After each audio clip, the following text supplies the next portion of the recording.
Ladies and gentlemen, it is my pleasure to introduce Beth Pellino-Dudzic, the brilliant mind behind the Perfection Saga Series.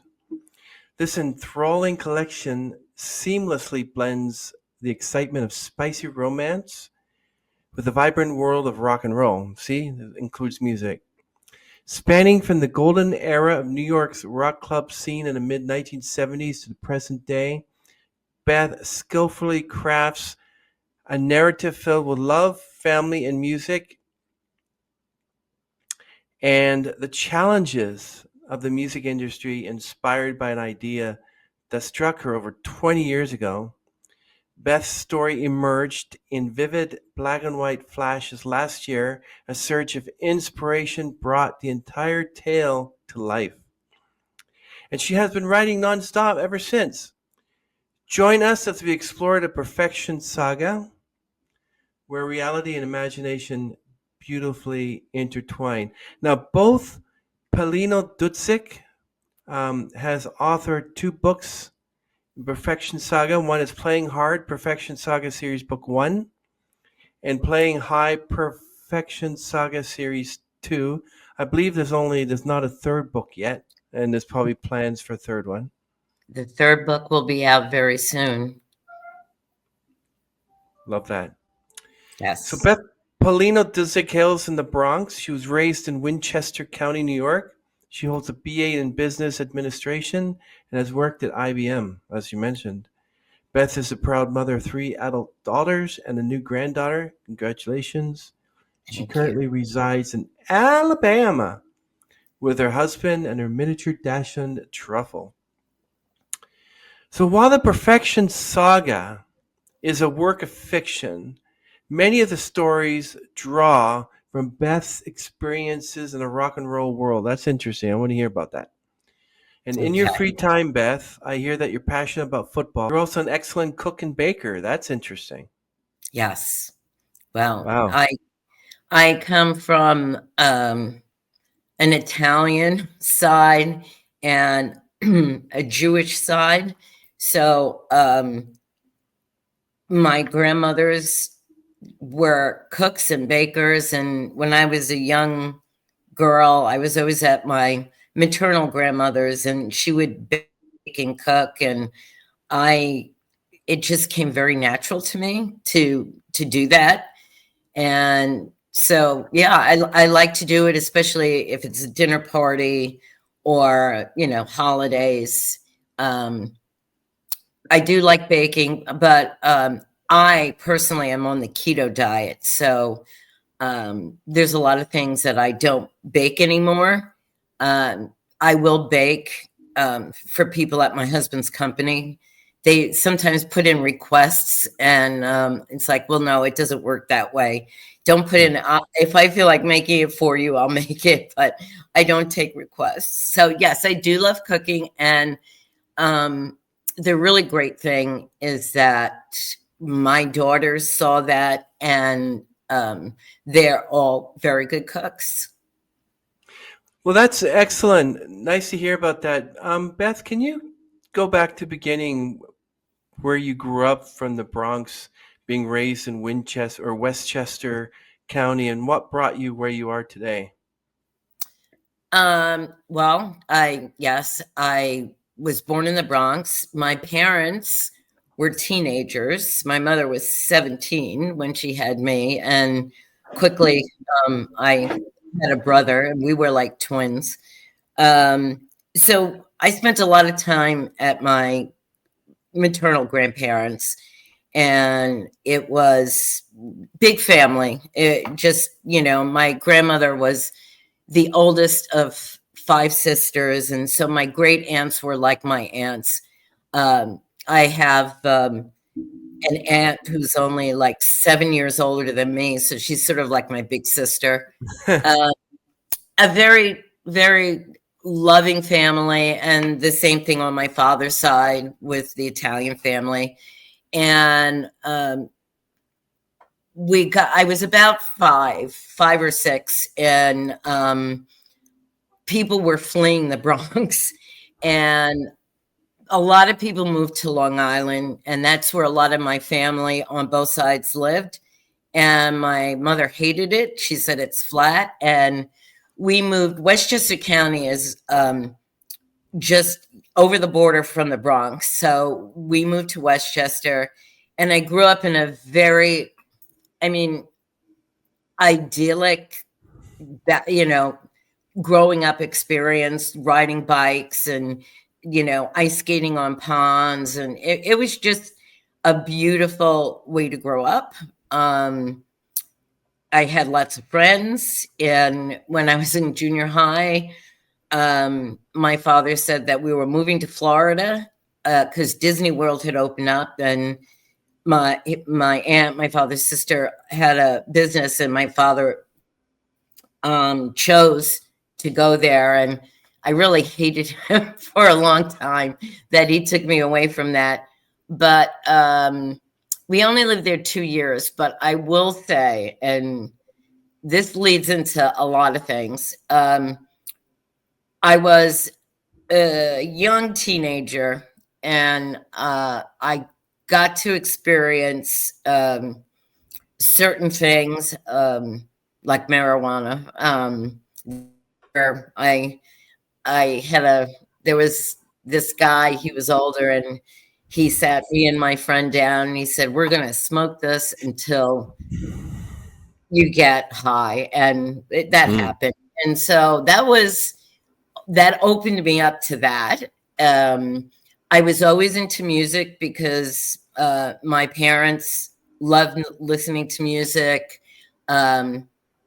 My aunt, or my big sister, was listening to all the, late 60s kind of stuff. So that got me into it. She almost took me to Woodstock, and I'm so happy she didn't. My mother was like, "I'm not sure if she should go."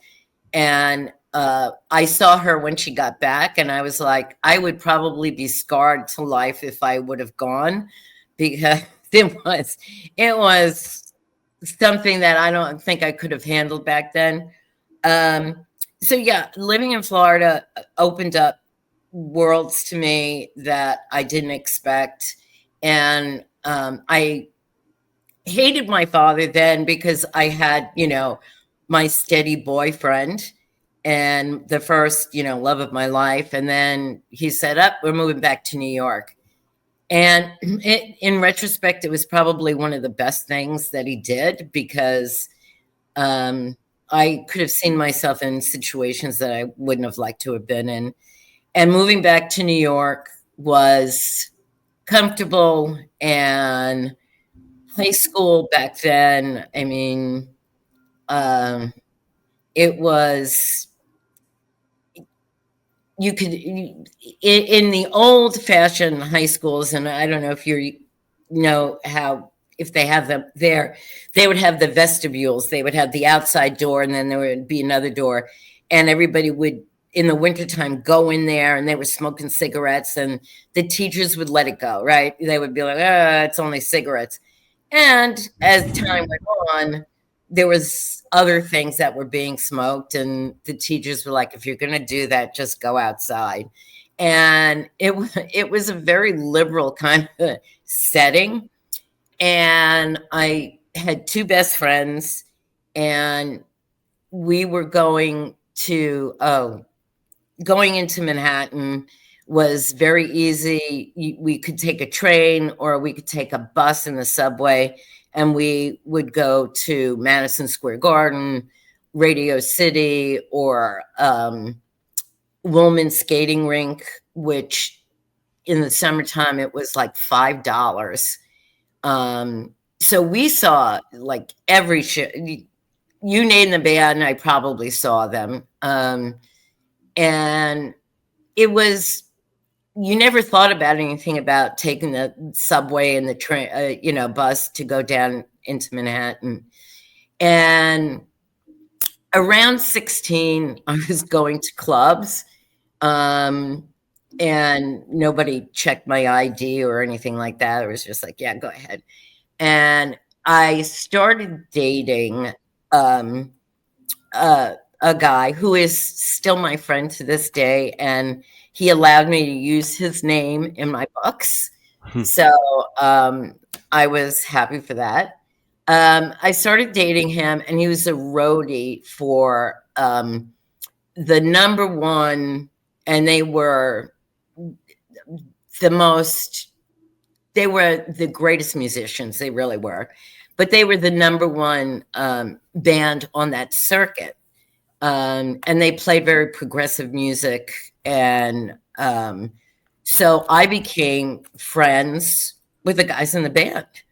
And honestly, those two of those guys, they are no longer here in this world, unfortunately. But they actually knew my daughter. So that was kind of like a nice coming full circle. So I decided that this guy that I was dating, that we were better off being like best friends, and we were best friends. And he watched over me. And sometimes in the clubs, they would have two bands playing at one night. And so you got to meet other bands. You got to meet, all the other people that were in that band circuit, which I did. And then I met somebody who was in another band, and it was a serious relationship where we moved in together. And so I'm now in the thick of the club scene, and it's very different when you're just going to see a band and then you're somebody's girlfriend, because that's how everybody looks at you. You're so and so's girlfriend, stay away. No. And and everybody in the band had girlfriends or fiance, and we were very close. And there would be a couple of other girls who we knew that liked the band, so they became our friends. But you do experience the groupies, and there were male groupies. And I will say that there are guys, and especially with my first group of friends in that band, they were so magnificent that they had the guys like, what drums do you play, or what guitar, and there would be that kind of thing. And there were, it was the era of cocaine, so there was a lot of that. And honestly, I have to say that, and I told my mother this, and this is so many years later, and I said, I never paid for anything. It was always given, because people who want to get in tight with the band will be like, hey, I got this. And they would turn you on to whatever they had, and you chose whether you wanted to do it or not. But it is a grind. And I was going to school, and I went to the clubs every night that they played. And usually they played 5 nights a week. And it was the weekends was always a different club. But then, like, on Monday would be this club, and Wednesday would be this club. And you started to get a feel for the people at every different club, and the bouncers know you. So that's the thing, is that once you're in that situation, you just walk in. And my name was always, even when I went to see my other friends, my name was at the door. I just walked in, and it was fun.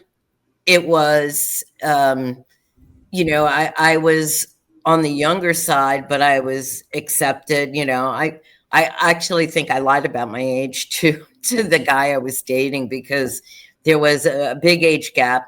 And but it was fun.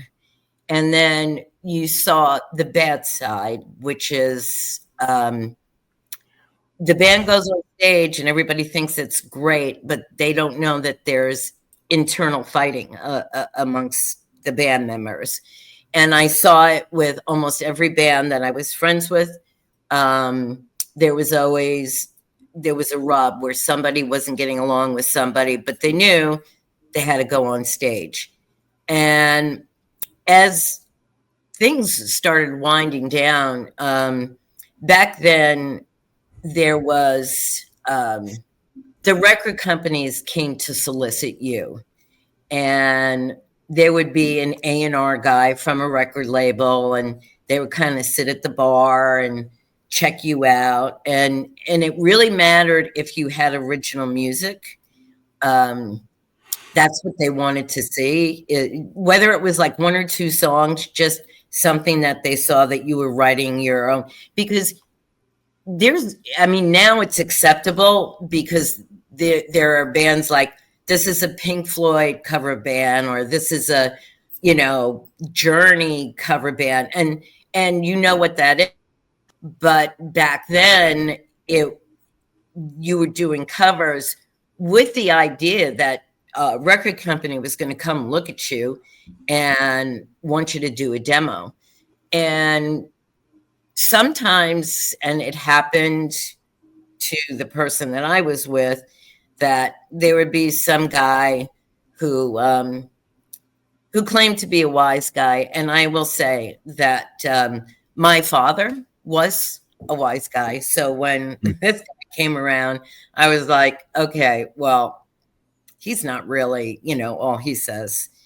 And he had some money to throw around, like get the band, all these, rocker clothes, and got them studio time, which back then was hard to get because everybody had to go to, a recording studio. And everything seemed great. And then one day it was like, we're getting rid of you and you.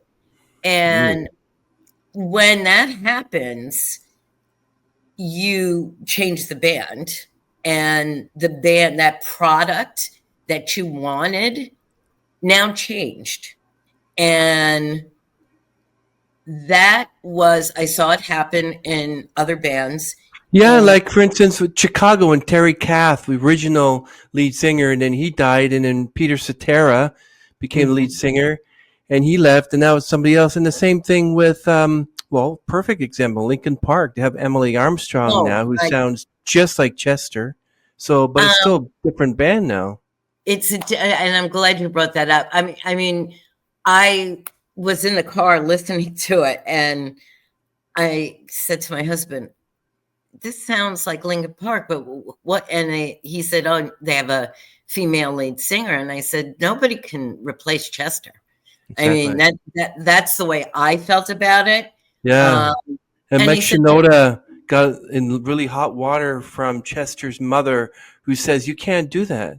You can't just suddenly replace my son. It was wow. No, I don't think I'm buying into that. I like old Linkin Park, and I was a big fan. There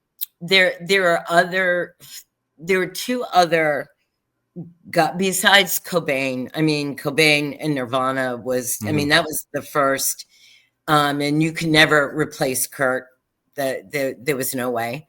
But I was very affected by when Scott Weiland died of STP. And I know STP is trying to do something, and I don't know, you can't replace Scott Weiland. He was great. I mean, I saw them twice, and just the way he was on stage was him.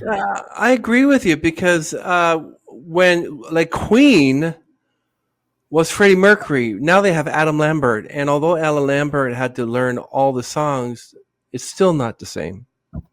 I saw Queen in their first American tour, and wow, that was one of the concerts I went to.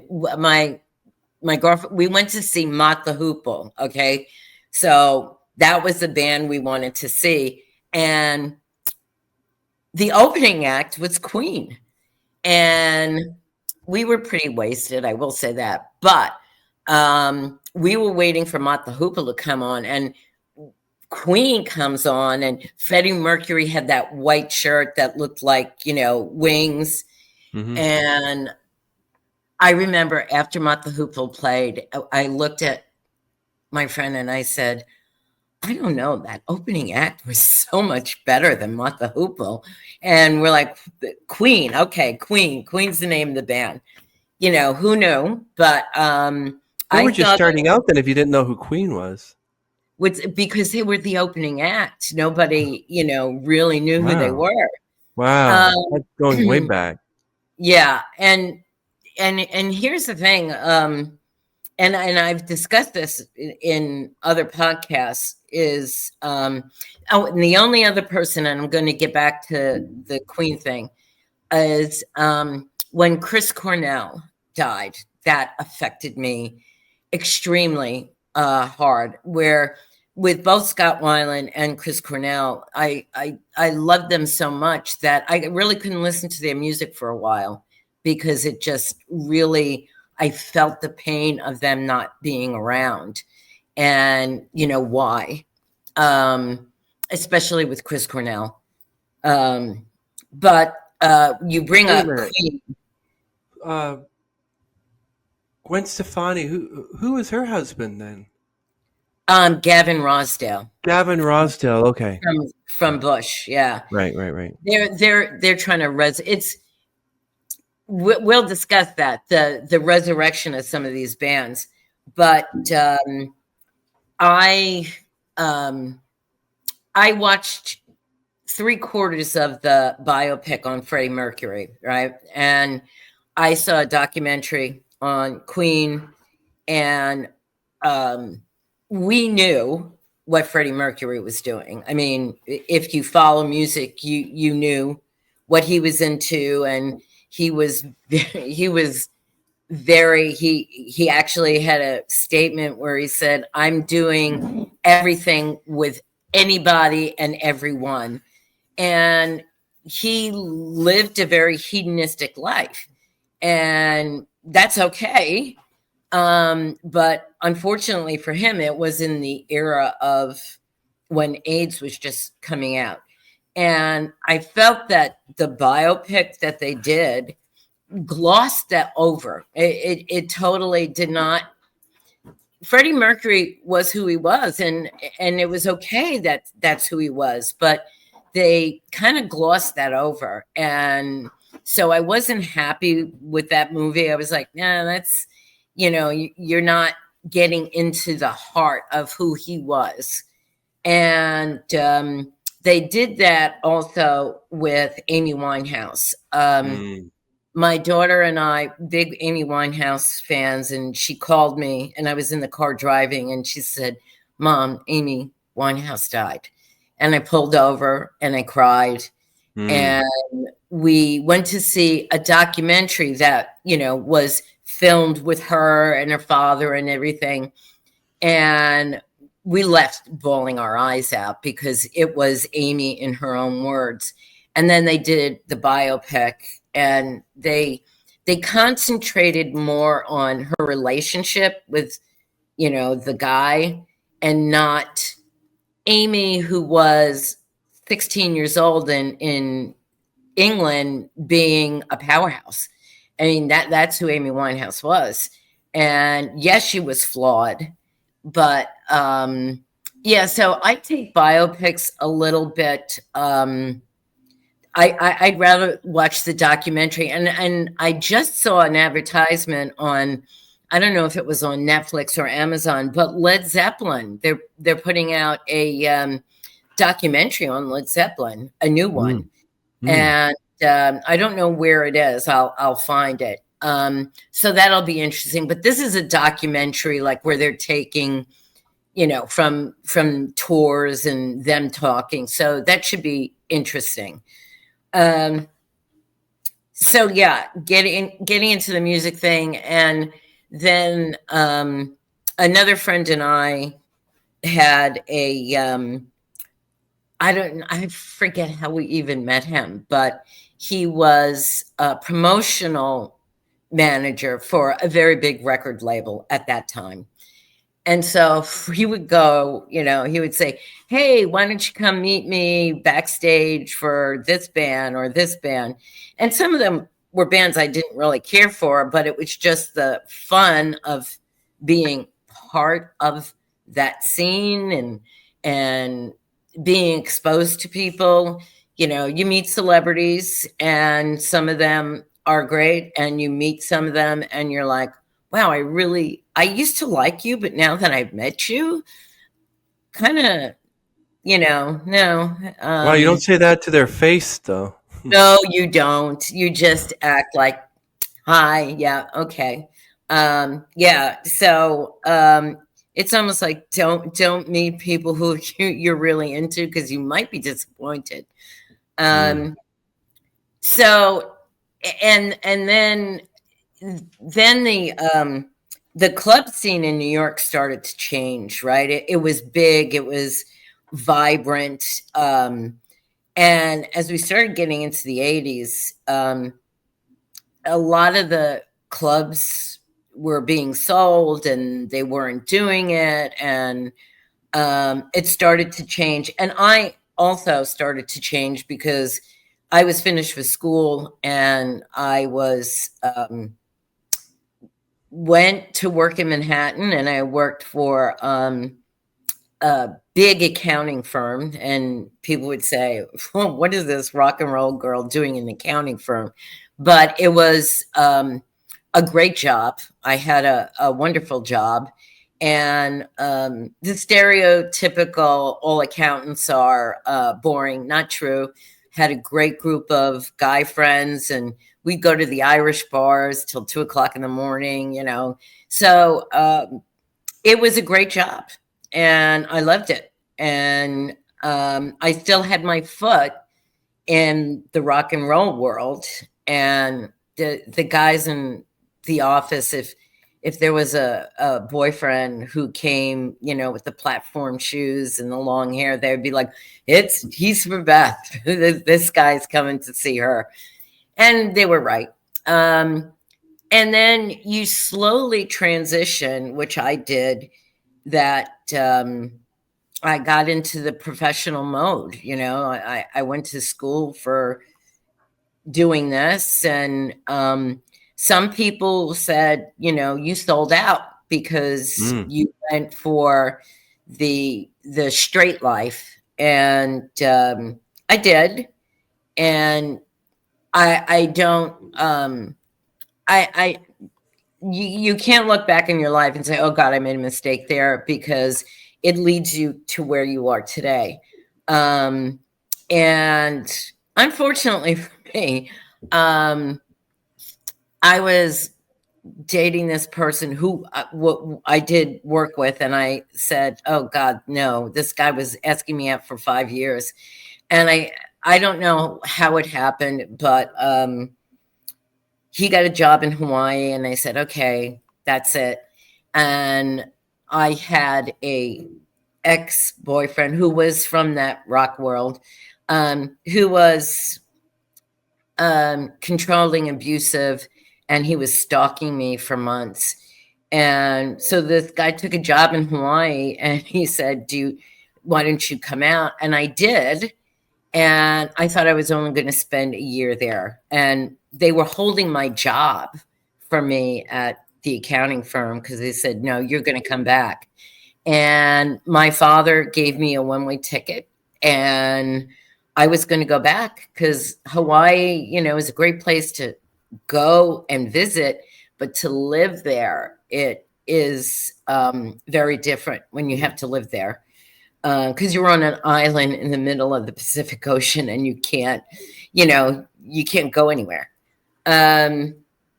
So I did that, and I was about to go back, and for some reason, I don't know how he got my phone number. This is before cell phones, obviously. And he called me and he said, I'll be waiting for you when you get off that plane. So I said, oh no, I can't go. And so I married this person who I knew was wrong for me. I did.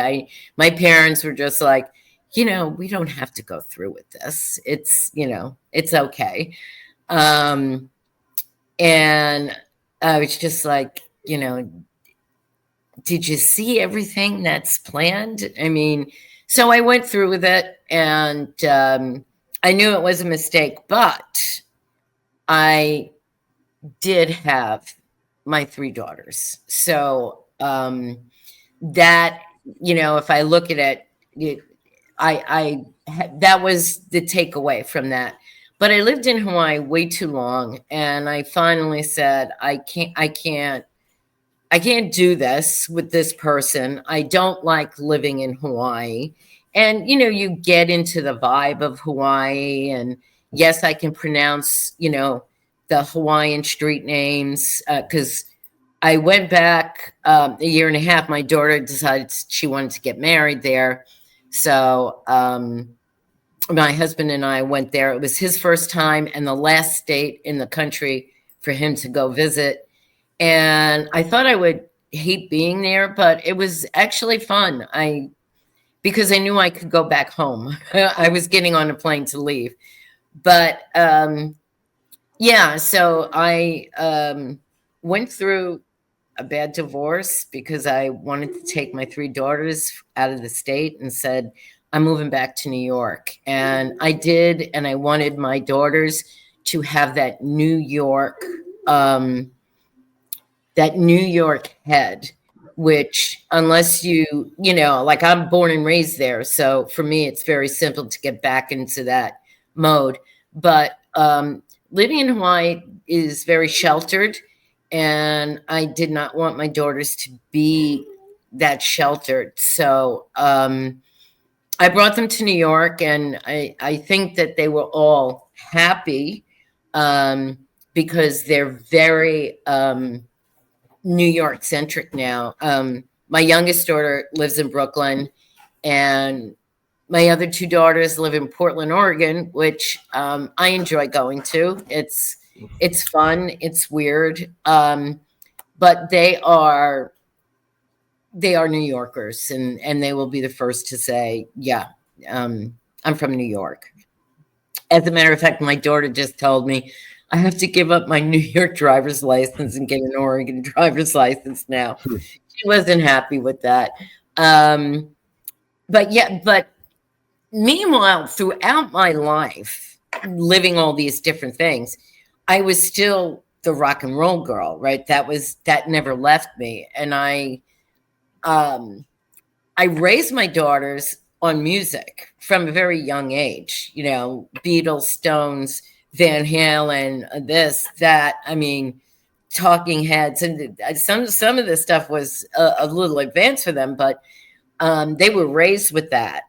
And to this day, actually, it's kind of neat to see when they have their playlists and a song will come on and I'll be like, oh, wow. Okay. It might be the Kinks, and it's like, okay, yeah, good. And the first concert I took them to, which was at Madison Square Garden, and my daughter was really into Korn. She loved Jonathan Davis. So Korn was playing with Puddle of Mud, and I took my 3 daughters. My youngest must have been about 8 or 9, and I said, "Let's go. We're going to see Korn." And it was great. And I took them to see Red Hot Chili Peppers and STP. That was a concert we went to. I like Red Hot Chili Peppers. Yeah, I Anthony did. Kiedis, he's good.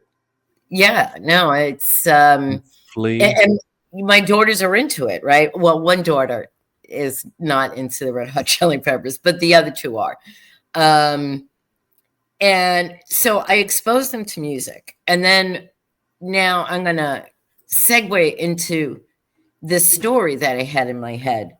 I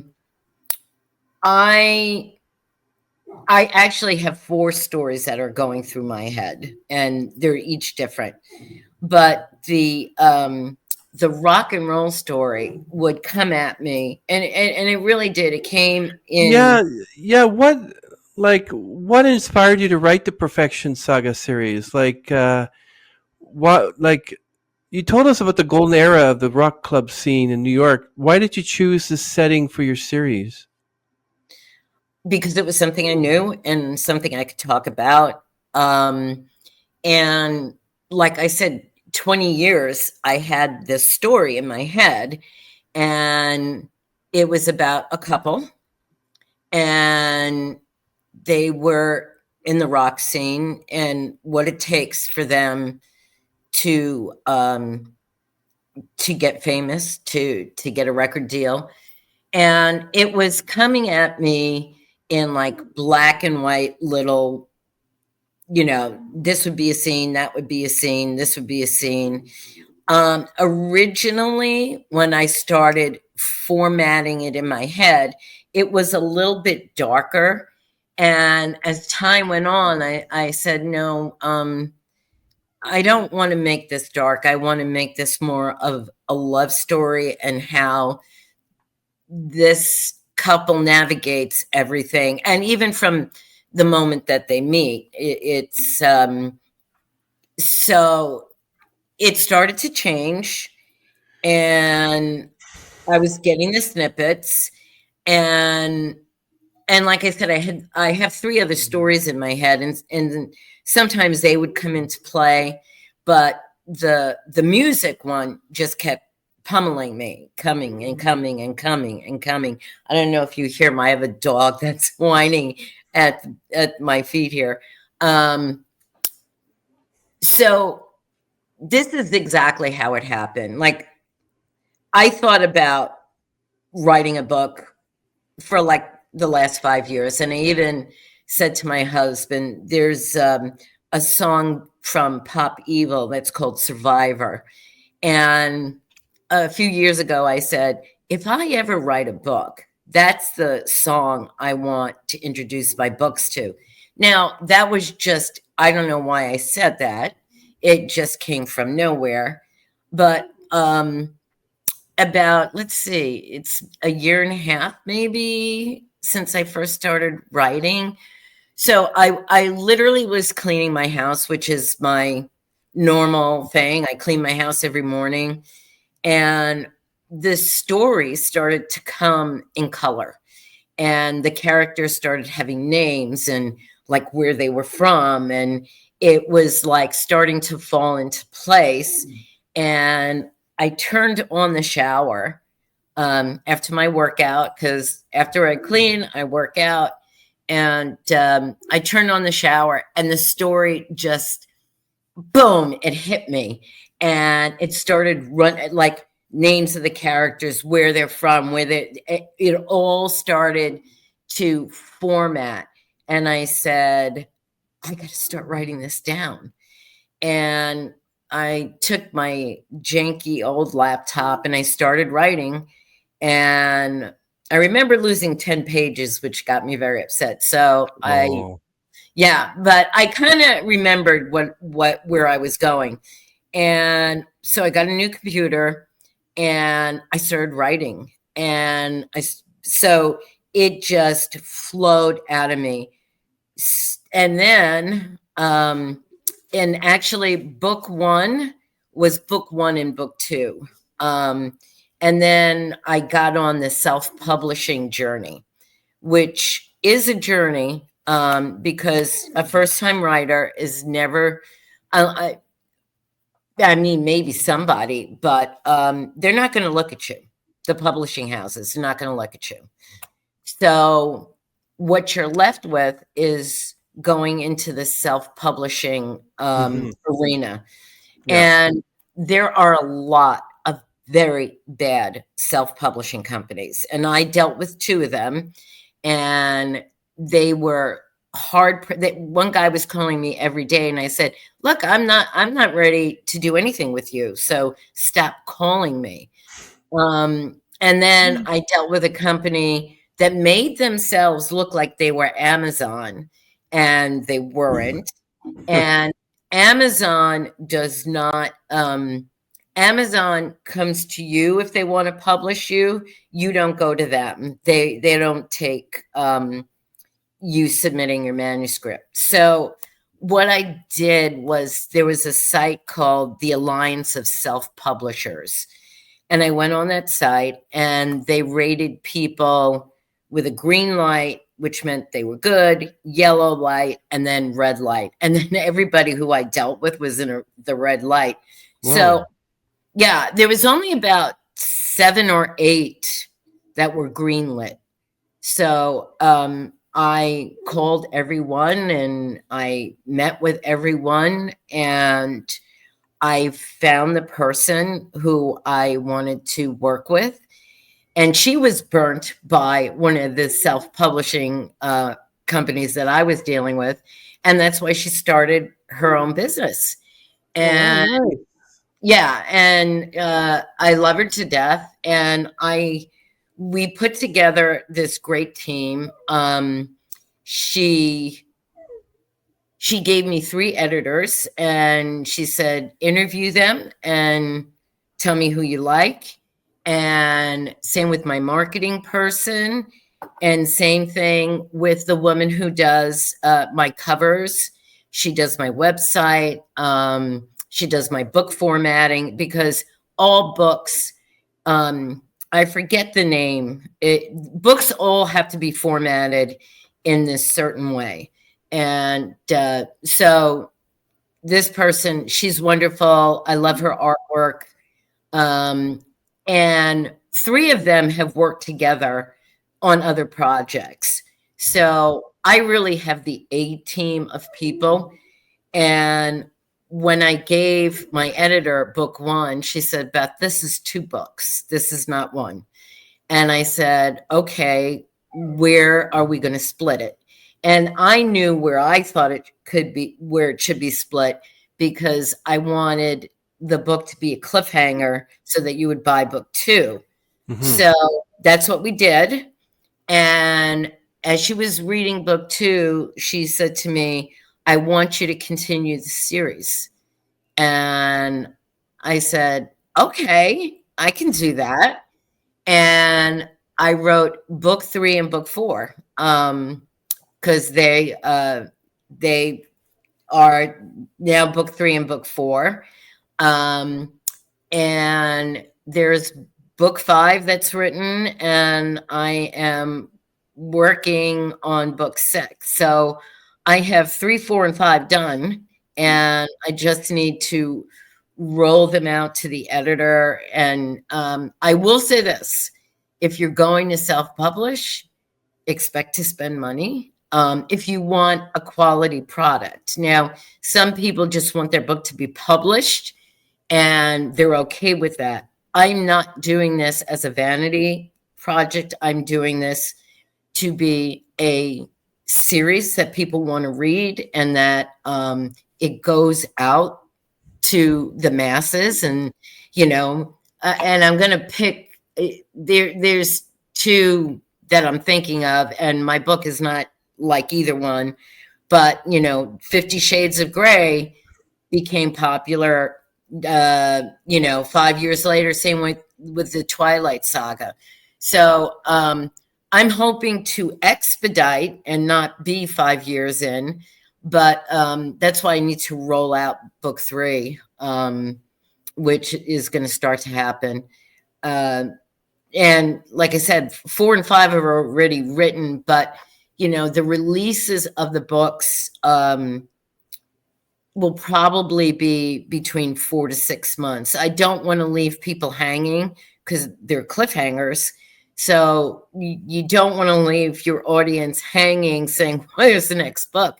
The next book is written, so they don't have to worry about that. It's just it's thousands of dollars to do it the Wow. proper way. Yeah, no, it's so. Yeah, and you have to look at that. It's an investment that you're not going to get your money right away. So I'm promoting, and social media is a big deal too. So, are any of the characters or events in the series based on your own life experiences? Yes, there are things in the book that happened to me. There are 2 people who allowed me to use their names, and I did. And it's early on in the first book. And there are bits of my life that I put in there. Um, they're, you know, she comes from an Italian family, and her father is very big in the construction business, but he also has a side business, and they're very wealthy. I grew up in that kind of family. I did not live in an estate in Manhasset, Long Island, but I knew early on that my family was a little bit different. And when you grow up with that, you don't talk about it. You just, you know, things are the way they are. My father always said, if anybody, you know, gets out of line, you tell me and I'll take care of them. And he actually did. He actually did with that abusive boyfriend. He, Wow. yeah. So that actually did happen. That's not in the book, but there are things even in book 5 and book 6, there were pieces of me that I put into the character. And I say to people, Gina is really me and I'm her, but it's fiction. It really is fiction. But when I write, I'm living her. I'm, you know, I feel the character. So when I write about her, it really is coming from me. And so I like to say, Hmm. I'm her, she's me. Hmm. Yeah. Uh, that's interesting. What role does music play in the lives of your characters? If you say that one Well, of them is you. um, well, fictionalized me. I did not sing in a band like the lead character does. The books are wrapped in the music world. They are they're doing the clubs thing. They're doing, you know, the club thing. And she her cousin starts a band and she finds out about it, and she goes to the practices and says, you know, I can sing better than this guy. And her cousin's like, I don't know if I want you. And she takes the microphone and she starts singing. And he said, who knew that that B word? I don't know if I can say those words, so I'm editing myself here. Could sing, and so they start a band. And the way it worked in the club scene, there was one guy who really had all the clubs in Long Island, in Westchester, the Bronx, Connecticut, New Jersey, and you had to go Oh, through. Connecticut. And Wow. Okay. yeah, in Connecticut too. Um, as we like to say in Westchester, Fairfield County, like where Stanford and Greenwich, it's really part of Westchester. We always, it's like they're not really from Connecticut. They're really part of New York. But anyway, so you had to go through him and you had to audition. And so they go through that. And I'm not giving too much away because I actually posted it. There was a Glen Island Casino used to be where like Tommy Dorsey, the Oh big yeah. bands used to play there. Yeah. And back in the day, on Tuesday nights, it was the rock world. There were 3 bands. There were 2 bands in the main room, and downstairs was a small room, and another band played there. And usually I had friends playing, you know, in every room, or my boyfriend and my friends were playing in the main room. So it became a big, like, hey, Tuesday night, Glen Island Casino. And I use that in my book, where her friends in the band, and so you can take that a little bit, that's she has friends in the band, and it's kind of where I was. And she sees the second band and they want to play that club, but they said we're just not good enough yet. We you know. And she's sitting, and her cousin comes over, and she goes, you know, this band is from Canada. And he said, how come they're playing here and we're not? And she says, I don't know. And he goes off because, he's Mr. Rock Star and women love him and he's got the rock thing down. And she's sitting in the back. And she sees this guy come on stage and he's the lead singer and lead guitarist. And she looks at him and her cousin was saying, what's wrong with you? You're a lead singer in a band and you don't, there's not one guy that you have given any opportunity. She said, I haven't found him yet. And she sees this guy and she falls in love with him. I mean, she's just looking at him and she's like, that's him. I just found him. And they kind of bump into each other. And it's like they both, as her cousin says in one of the books, he says it's like somebody sprinkled fairy dust on them and that was it. They were, together. And they navigate being in two different bands and something happens where they get separated and they decide that when everything is put back together that they're going to take members of her band and members of his band and they're going to create a new band. And then it's their journey through the club scene. And do they get a record deal? What happens? And I go through, what happens when you tour, the changes in the music industry, because I do bring it to pretty much present time. Maybe we're in 2010 or something like that. But the changes in the music industry, like the record companies owned you. They said, they would say, okay, we want 5 albums from you. And you record, you write music, you record, then you go on tour, and then boom, you do it all over again. You write music, you record.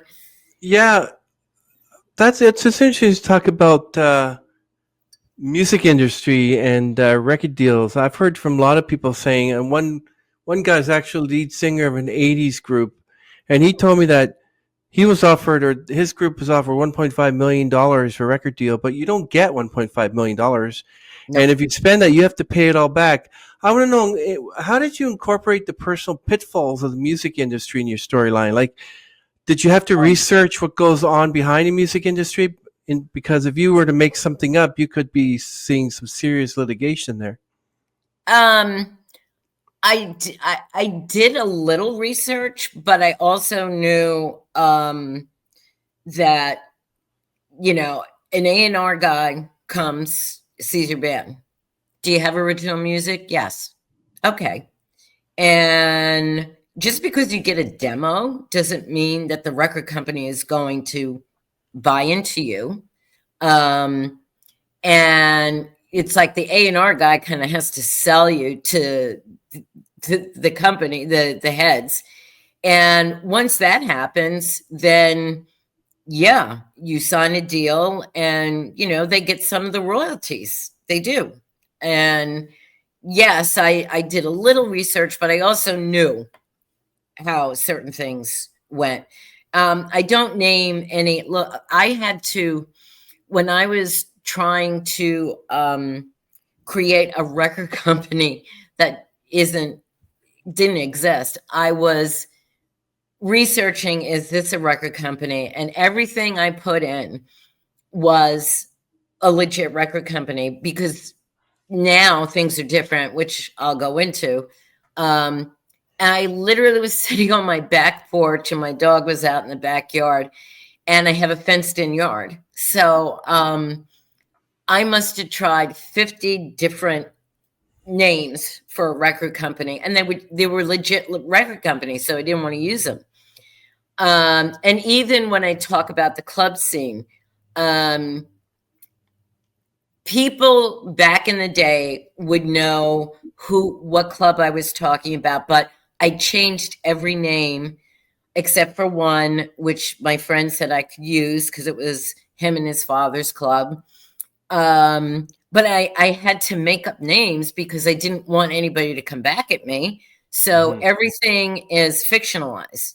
And I was sitting in my backyard and I'm looking at my fence and I typed in Brown Fence Records and nobody took it. So that's how I created the record company Mm. because I didn't want anything to come back at me.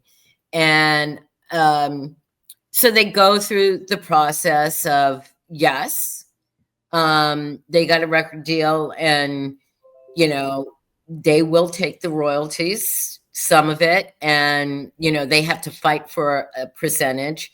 But, and you remember with Prince, I mean, you were bound to that contract. And if they said 5 albums, you need to produce 5 albums. Yeah, we And have the Metalworks recording studio about 20 minutes from here, and Prince uh, recorded his musicology album there. oh wow. Yeah, and then he had his own. But remember when he put slave on his face? That was because the record companies were holding him to whatever deal he made, and he felt that he was Mm. enslaved by them. That's why he put Wow, slave on his that's face. something new. Wow. Yeah. You don't remember when he put slave on his face? I just Because, remember when he went by the name of the artist for a while, and then he changed back to Prince. well, and that was also because the record company, because they own Prince, right? Wow.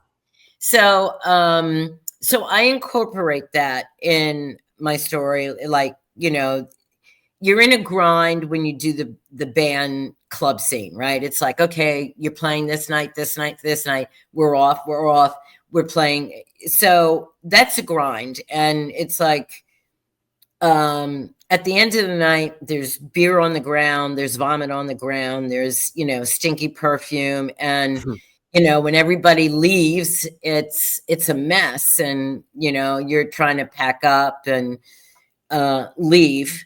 And when you're the opening act for a bigger group, you're down on the totem pole. And there are many, except for Queen,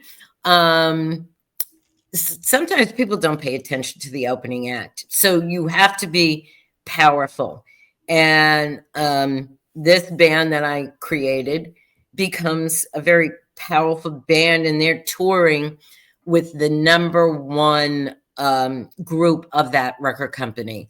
So they get kind of instant exposure, and they're different because they have a female and male lead singer, because that couple, they are a couple and they both sing, and she does things, but mostly they sing together, or she will do a cover. So um that's where the love story comes in about them, the pitfalls I go through, you know um Yeah, like how do you keep your readers engaged and invested in the story? well, there's plot twists, and because it's a love story, when you combine the love story in there, women who read romance stories, I will say my books are, they call spicy, smutty. There is a high sexual content in my books. So Mm. I do have that in there.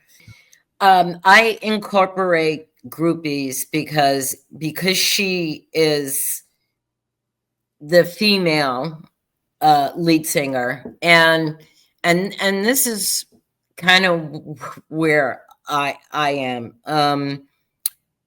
When Facebook came out, and my daughters are quick to say, "You guys took it over. We don't use it anymore because you took it over." But then I started connecting with all my band friends from back in the day. It was like, we all found each other, and it was like, oh my, great. And the guy who I dated that introduced me to this whole world still is a good friend of mine, and a couple of other band friends. And I said, oh God, should I have sang? Maybe, but I didn't think I was good enough. I didn't think I was pretty enough. And they were like, are you kidding?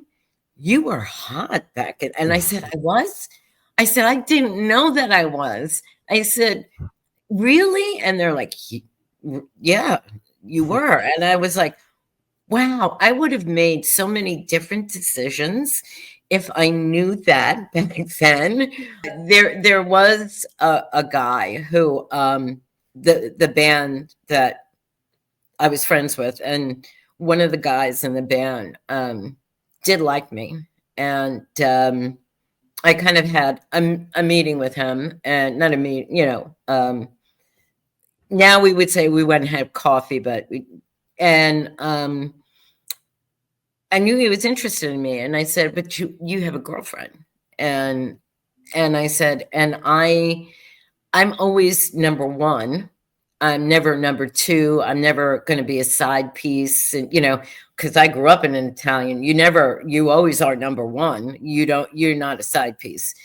And I think for a long time he thought I hated him, but I didn't. And it was like, no, you made the decision. I could have gone out with you, but you didn't want to get rid of your girlfriend. So, and then years later, he said a couple of things to me, and I said, well, you were the one who made that decision. Maybe it could have happened the way you saw it, but you didn't make the decision. So yeah, I guess I had something, but I had a lot of self-doubt. And when you're 20 years old, you might think you know everything, and then when you're put in a position, you say, I don't know, I too much self-doubt. Where today, I'm coming up with these books, and I believe in them. I believe that now. I also wrote 16 songs. At every time the band writes, I write a couple of songs, and so right now the total is 16, and I still have 3 that I want to put in book 5, and I know I'll have some for book 6, and they're lyrics. And at the end of every book, I put a playlist, because there are certain songs in each book that has a meaning to it. Mm-hmm. So one of them is Stevie Wonder, You Are the Sunshine of My Life. Actually, he wrote that in because of the birth of his daughter. Yeah.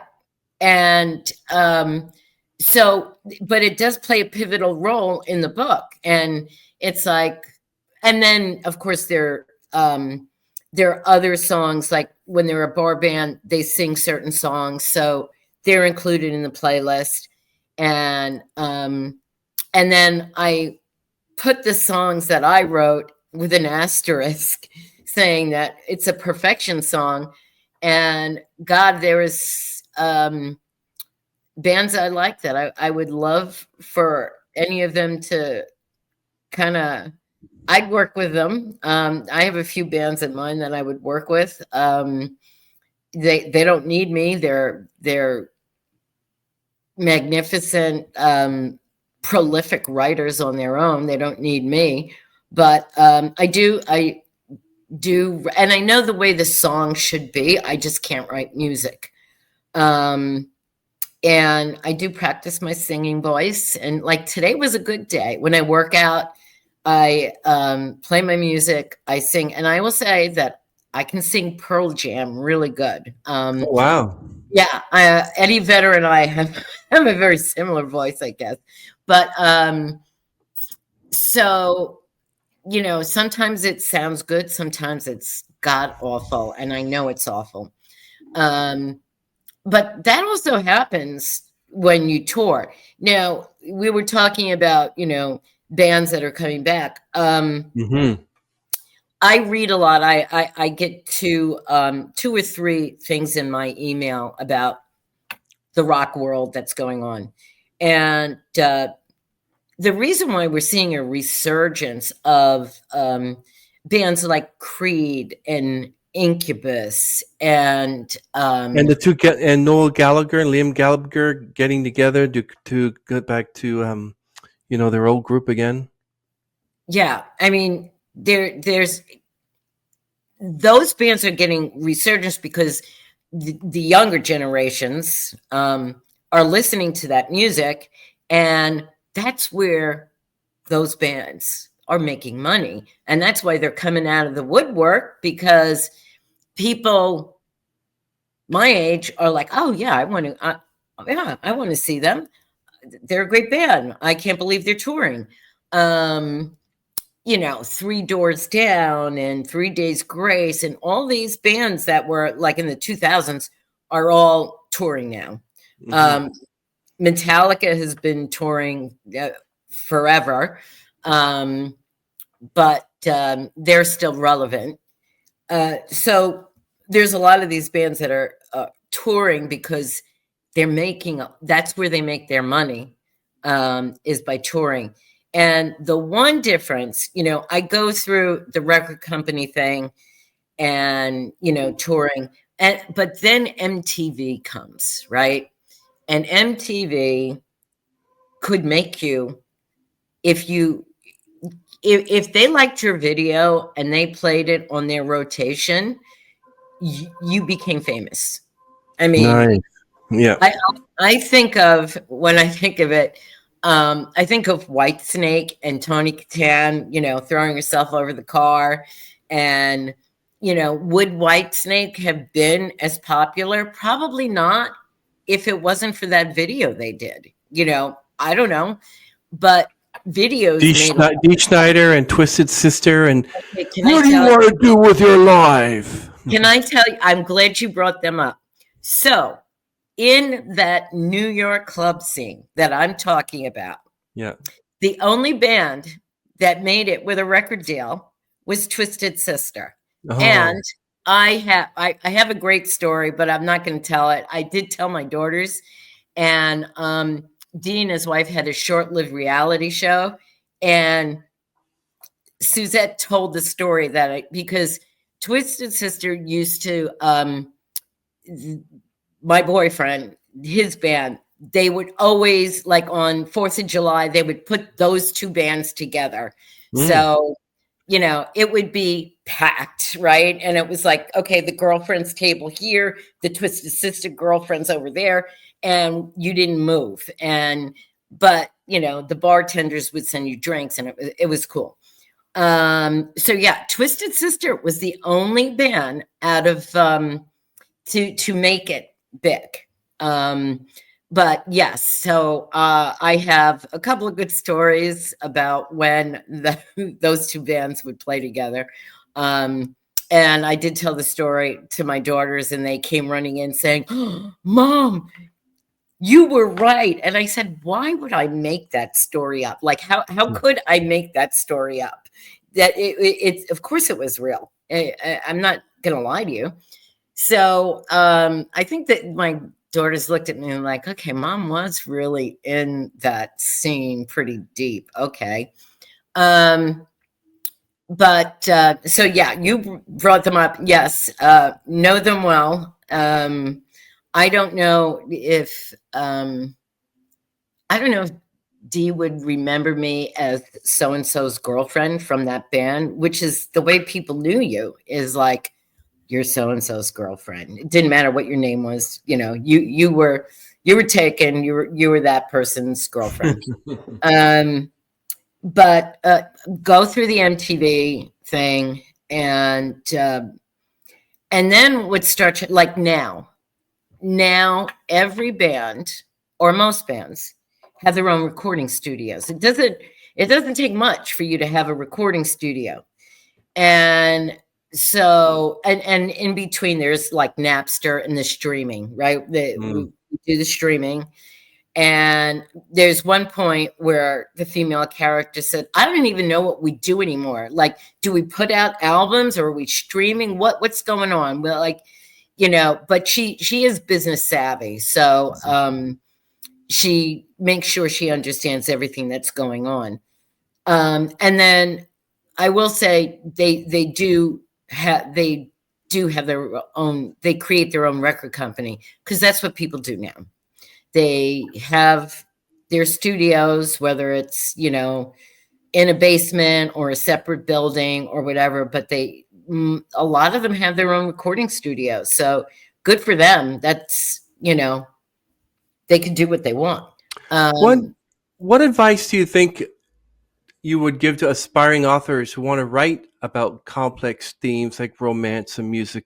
Did you tell them that you should put a little bit of your own experiences in the story? Would you say you got to be a good storyteller? Because I could do like my own memoir and write about things that never happened and get people to believe it. Because I have such an imagination that I'm like, wow, they say you can't write this stuff, where I could write a That's life I've never had and people would believe it. that's why you should. I mean, this is sort of this series is sort of like this, right? It's what maybe I would have liked to have been, but I didn't. And self-doubt and fear holds you back, especially when you're a lot younger, because you don't know. Hmm. And so now I don't have self-doubt. I do want, and my family is a little bit, they said, Mom, you want to be the celebrity, you want to be out there, you want to be the face. And we don't want to be that. So I have scrubbed all my social media of anything to do with my daughters or my private life, because they don't want to be a part of it, and they know that I do.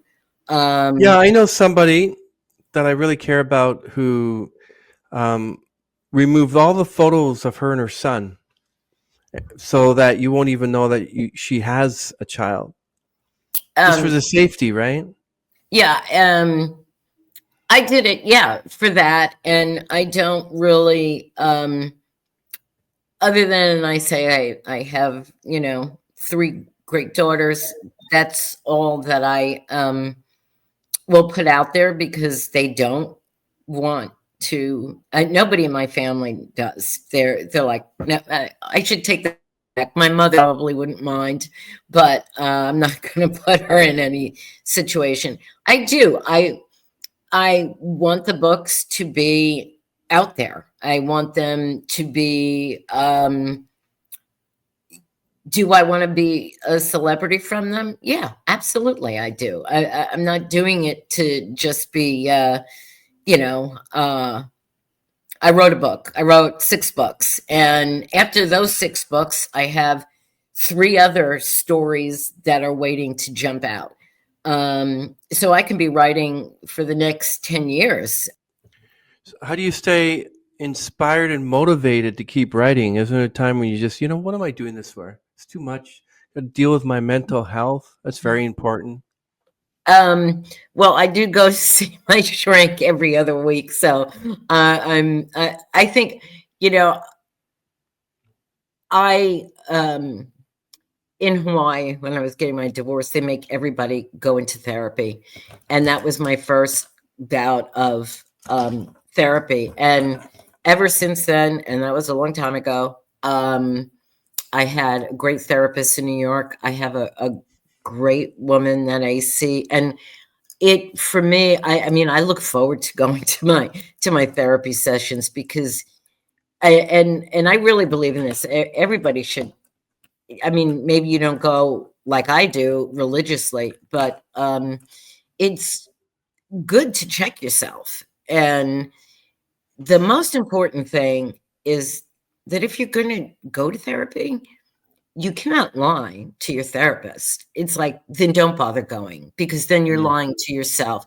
It's for me, it's getting out the angst, or who pissed me off, did my daughters piss me off? Did my mother piss me off? And get it out there. And then talking about the books and how it relates to my family who are looking at me like we see our mother transitioning into something else. And they're going to have to, I said, either you're with me or you're not. And I'm okay with that because I'm going on this ride. You can be with me or not with me. Just figure it out. So yeah, therapy, but for me, writing, I do it in the late afternoons and at night.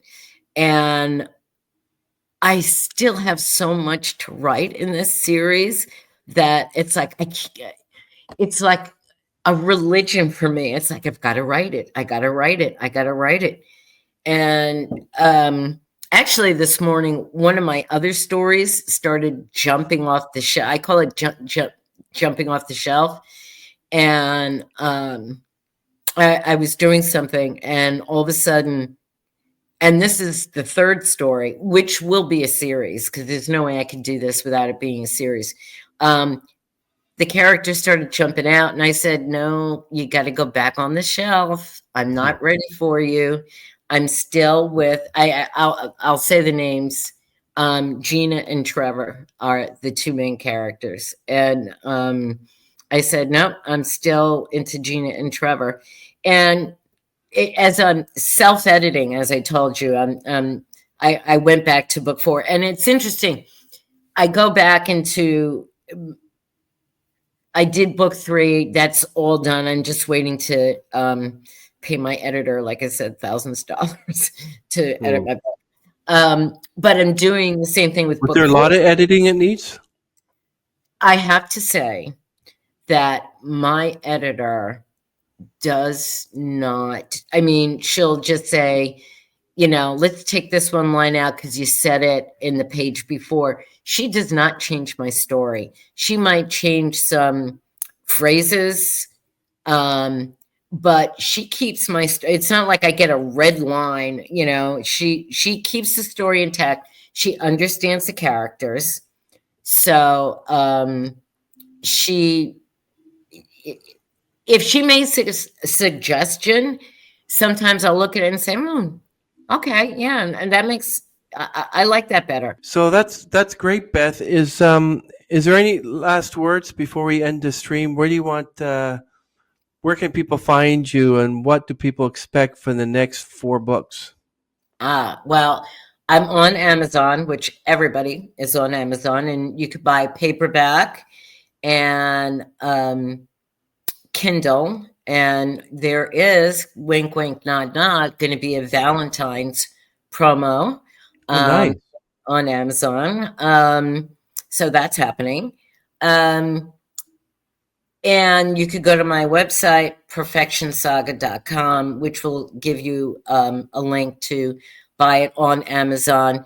And actually, if somebody went into a Barnes & Noble or whatever your big bookstores are, you have Barnes & Noble there. If you go to the information desk, because they don't have the book in the store, but they will order it for you.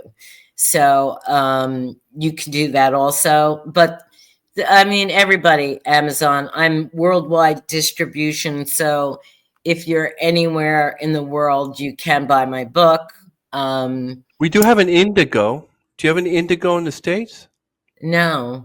Well, we have something called the Indigo. We used to have a company called Chapters, but they went out of business. So we have Indigo, and they have almost every book you can mess. So maybe they have it there.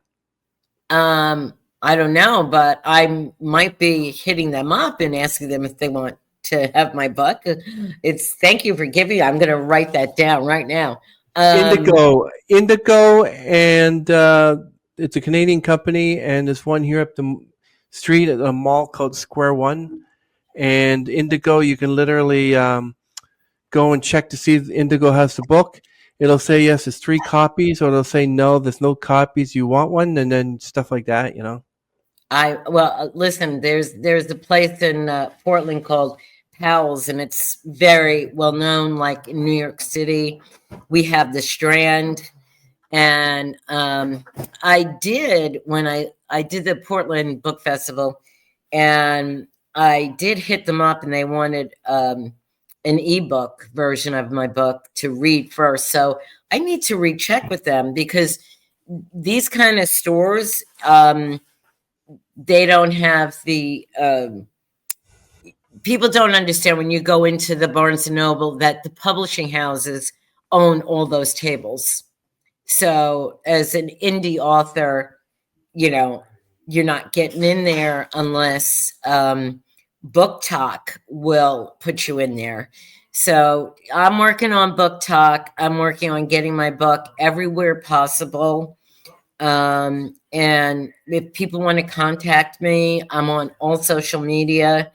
And I always tell people, if you read my book or books, and the third one is going to be coming out, and books 4, 5, and 6 are gonna be killers. It's chaos and craziness. But book 3 will be coming out in a couple months, and I tell people, if you have a question as to if you buy my book, and you have a question, is that really me, or is that just fiction? I will answer the question. As long as you read the book and you want to get in touch with me, I will answer your question. And I also will do book clubs if anybody wants to read my book, and I'll do a Zoom meeting, and we can have a Q&A, and people can ask me questions, and I will answer them, honestly. That is awesome. Thank you so much, Beth Pellino-Dudzic, for sharing your insights and experience with us. Okay, everyone, we're going to end this stream. Bye. Bye.